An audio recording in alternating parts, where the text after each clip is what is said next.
Puan Maharani sosoknya sebagai pemimpin perempuan menyedot perhatian. Puan dikenal sebagai salah satu politikus dan perempuan pertama yang menjabat sebagai Ketua DPR RI. Lahir dari keluarga politikus mendorong dirinya terjun ke dunia politik. Puan Maharani bergabung dengan partai ibunya Megawati Soekarno Putri di PDI Perjuangan. Perempuan kelahiran Jakarta 49 tahun yang lalu ini adalah anak pertama dari pasangan Taufik Kemas dan Megawati Soekarno Putri. Sejak kecil, darah politik mengalir deras kepada dirinya. Simbol-simbol negara, lambang sekolah menjadi pemandangan sehari-hari. Bahkan di antara cucu Soekarno, Puan diklaim pengganti penerus perjuangan Soekarnoisme. Dalam perjalanan karirnya, Puan Maharani bisa dikatakan suksesor atau penerus dari Megawati Soekarno Putri.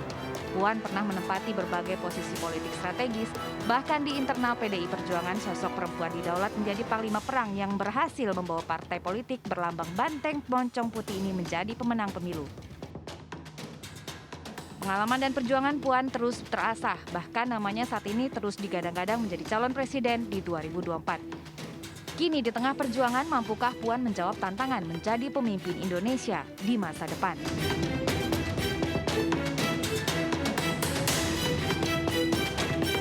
Bahagia pemirsa, saya Rizka Indah bisa berkesempatan untuk mencuri sedikit waktu dari Ketua DPR RI Mbak Puan Maharani. Tentu saja di sela kesibukannya yang luar biasa.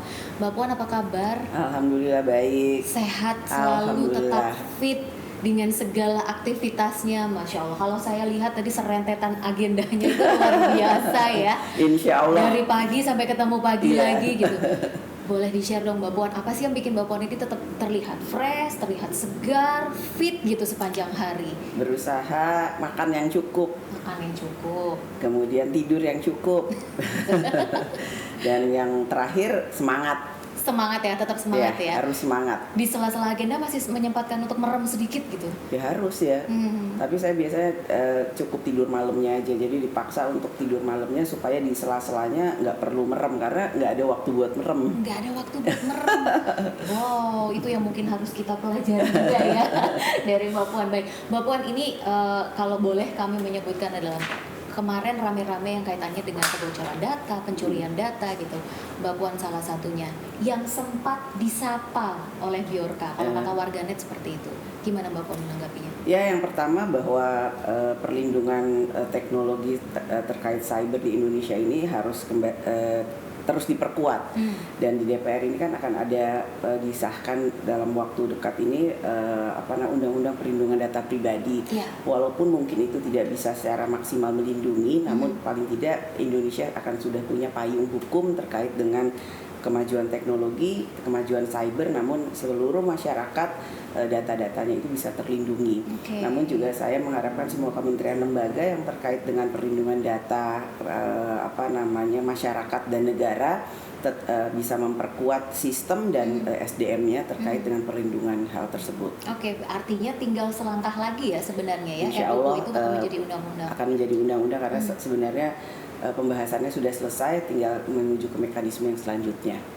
Kira-kira kalau tadi Mbak Puan menyampaikan mungkin tidak akan menyelesaikan semua masalah gitu, tapi apa yang bisa diharapkan oleh warga atau masyarakat di Indonesia kaitannya dengan pembentukan undang-undang perlindungan data pribadi? Ya, dengan kita sudah mempunyai payung hukum, artinya kan sudah jelas kalau kemudian terjadi kebocoran akan dilakukan hal seperti apa. Kalau kemudian masyarakat datanya itu kemudian merasa tidak terlindungi, kemudian melaporkan, kita kemudian bisa mengantisipasi atau melakukan tindakan atau langkah-langkah yang memang sudah mempunyai payung hukumnya. Kalau sekarang kan jadi misalnya terjadi kebocoran, kita mau lapornya kemana? Cuma lapor aja tapi kemudian nggak ada follow up atau tindak lanjut. Kemudian siapa yang menindaklanjuti juga sekarang masih simpang siur, apakah kemudian kepolisian, ataukah kemudian BIN, ataukah kemudian Kominfo dan lain-lain sebagainya. Walaupun mereka semua mempunyai sistem perlindungan, namun kalau undang-undang ini sudah selesai, kami berharap bahwa akan lebih memperkuat sistem perlindungan di Indonesia terkait dengan kejahatan cyber. Artinya kalau sekarang mungkin masih lempar-lemparan belum fokus kepada siapa. Walaupun saya juga memahami bahwa semuanya berusaha untuk melindungi, tapi ya akan lebih memperkuat kalau kemudian ada undang-undangnya. Sebenarnya apa sih yang menjadi concern penting gitu dari DPR kaitannya dengan perlindungan data? Tidak hanya kepada pejabat publik sebenarnya data itu dilindungi, tapi kepada seluruh masyarakat Indonesia. Ya, tentu saja menjadi concern dari DPR bahwa sekarang ini kan dengan kemajuan teknologi, semuanya itu kemudian kita sudah melakukannya itu secara digital. Ya, betul. Nah, kemudian ini satu barang yang kemudian masih baru sebenarnya dan tidak semua orang juga bisa memahami hal tersebut dengan baik dan benar. Ya. Bahkan kita juga nggak tahu bagaimana mempergunakannya.